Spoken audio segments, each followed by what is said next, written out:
اچھا، ایک اور مسئلہ سفر میں پیش آتا ہے، یہ خواتین اس میں بڑی کنفیوز ہوتی ہیں کہ سفر میں حیض سے پاک ہونے کے دنوں کا حساب، مثلا کسی جگہ 10 روز کا قیام اس کو کرنا ہے، تو اس نے مثلا وہ گئی اس جگہ پر اس شہر کے اندر اور وہاں اس نے قصد اقامہ کیا کہ میں یہاں 10 روز ٹھہروں گی۔ اچھا، جب 10 روز ٹھہر لیتا ہے انسان یا مثلا ایک 4 رکعتی نماز وغیرہ بھی پڑھ لیتا ہے، تو پھر 10 روز کے قیام کی نیت کرنے کے بعد، قصد اقامہ کرنے کے بعد پھر وہ شروع سے ہی 4 یعنی پھر وہ پوری نمازیں پڑھتا ہے۔ ابھی آگے چل کر اگر آج نہیں ذکر ہوا تو انشاءاللہ اگلی اس میں آئے گا کہ وہ 4 مقامات کون سے ہیں کہ جہاں پر قصر و تمام کا اختیار ہوتا ہے، اس میں ہم کچھ تفصیل بھی بتائیں گے اس کی۔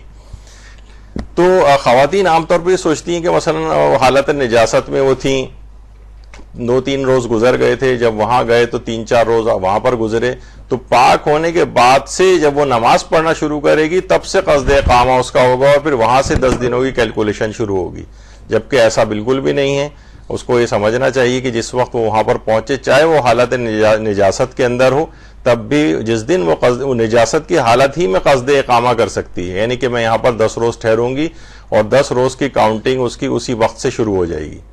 یعنی ایسا نہیں ہوگا کہ وہ پاک ہو جائے اور پھر اس کے بعد وہ کہے گی اب تو میرے پاس 10 دن نہیں بچے ہیں تو مجھے قصر پڑھنی چاہیے۔ نہیں، جس دن سے قصد اقامہ کیا ہے تو خواہ نجاست کی حالت ہی کیوں نہ ہو، اس کو وہ پہلا دن شمار ہو جائے گا اور وہاں سے کاؤنٹنگ اس کی 10ویں روز تک ہوگی۔ یعنی اس دوران اس کو جہاں قصر کی سہولت اس کو ہے ملتی ہے تو وہاں اس کو پوری ہی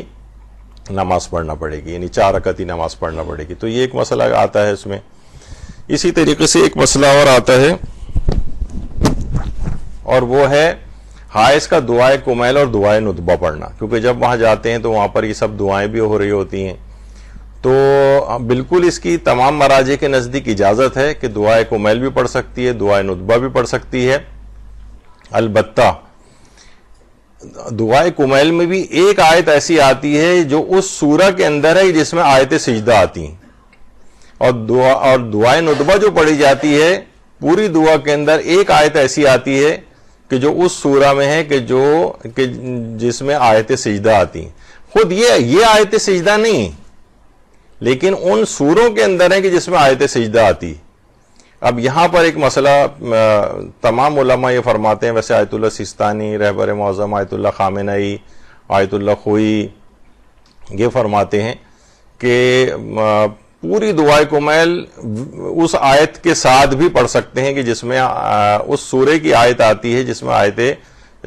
سجدہ آتی ہیں، تو اس لحاظ سے اس کو پڑھنے میں کوئی بھی حرج نہیں ہے، اور اس آیت کو بھی جو بیچ میں آتی ہے وہ پڑھا جا سکتا ہے۔ یعنی سورہ سجدہ کی جو ایک آیت ہے فمن کان مومنا والی، تو امام خمینی البتہ یہ بات جملہ ارشاد فرماتے تھے، اور آیت اللہ وحید خراسانی بھی احتیاط واجب اس میں لگاتے ہیں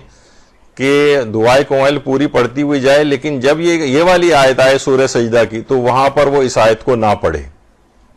اچھا، یہ مسئلہ صرف زیارات کے حوالے سے نہیں، لیکن کیونکہ وہاں پر بھی یہ دعائیں پڑھی جاتی ہیں تو اس کو ہم اس میں لے آئے، ورنہ یہ عام زندگی کا بھی مسئلہ ہے۔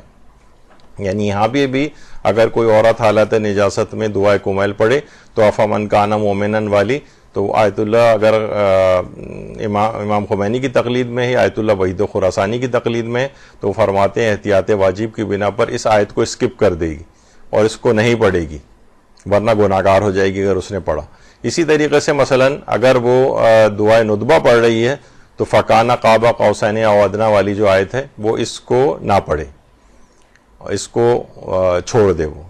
آیت اللہ وحید خراسانی احتیاط واجب لگاتے ہیں اور امام خمینی بھی اس کو منع فرماتے تھے، لیکن باقی سارے مراجع کہتے ہیں کہ ان آیات کے ساتھ بھی وہ اس کو پڑھ سکتی ہے، اس میں کوئی ممانعت والی بات نہیں۔ تو یہ یہاں سفر کا مسئلہ ہو یا حضر کا مسئلہ ہو، زیارت کا مسئلہ ہو، غیر زیارت کا مسئلہ ہو، اس کی پابندی ان کے مقلدین کو کرنی۔ تو اس وجہ سے یہ آپ کے علم میں یہ چیز رہے کہ بعض اوقات مراجع کی تبدیلی سے بھی مسائل کے اوپر فرق پڑ جاتا ہے، تو اگر کان میں آپ کے پڑے ہوئے ہوں مسئلے والے تو آدمی ذرا متوجہ رہتا ہے۔